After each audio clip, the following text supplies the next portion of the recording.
This is another problem that Cortaggio sent me, and I like these problems a lot because they seem fairly simple on the surface, and actually the solutions are pretty simple, but just the nature of the lack of information they give, it becomes kind of hard to even get started with these problems. And I'll be frank, this problem I kind of stumbled around with it for a couple of minutes and then until I finally realized what they were asking for or how to solve for it.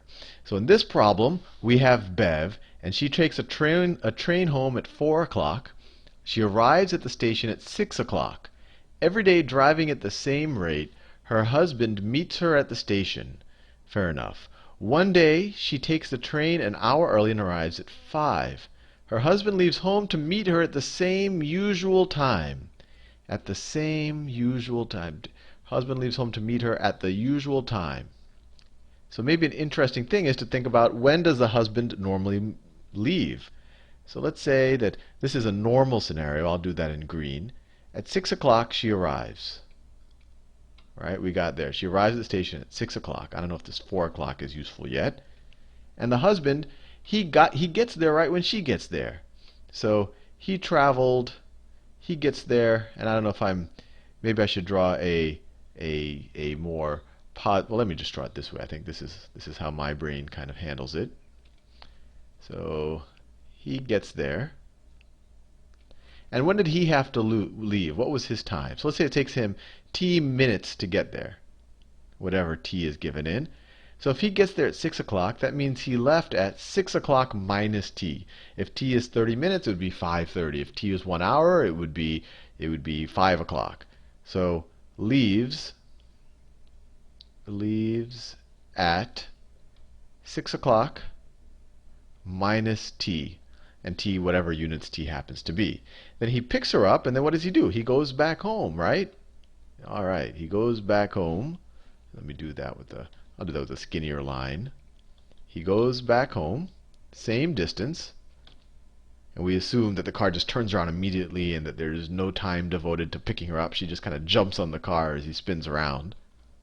So it should take him the same amount of time, right? T. So when does he arrive back at home? So if it took him, he left t minutes before 6 o'clock and got there. So when does he get back? Well, it's going to take him t minutes to get back, so he's going to arrive at 6 o'clock plus t. And so what was the total amount of time that he traveled? And this is almost superficially easy. Well, if you 6 o'clock plus t minus 6 o'clock minus t, the difference in time is just 2t. He traveled a distance of, or a total time of 2t minutes. And that's almost obvious. If it takes him t minutes to go and t minutes to come back, he traveled t minutes. Fair enough. Now, what happens on this day?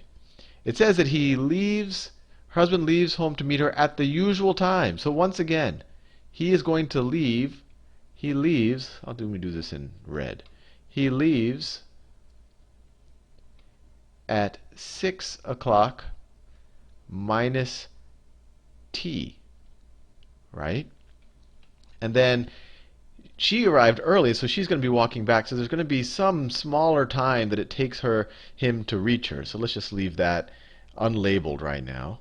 So if I have a line here, so he's going to travel a shorter distance, and of course it's going to take him less time because she started walking. Right? That's what the problem tells us. Right? Today she arrives at 5 o'clock and she begins to walk home. So she's going to make some distance up, so he's not going to have to travel quite as far. And then whatever time that was, he goes back the other way. It's going to be the same amount of time.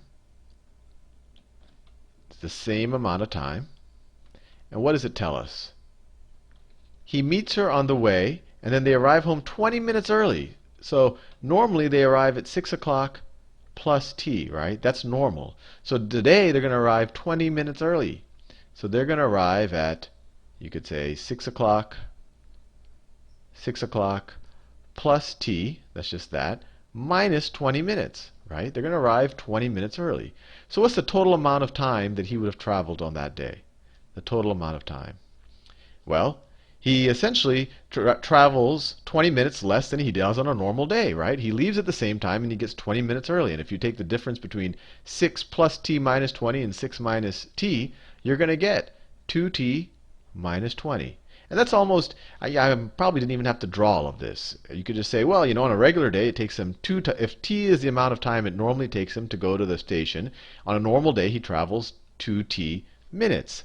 Today, he leaves at the same time, gets 20 minutes early, so he travels 2t minus 20 minutes. Fair enough. Now, what does that tell us? Well, how long did it take him to get to her? How long did this take her?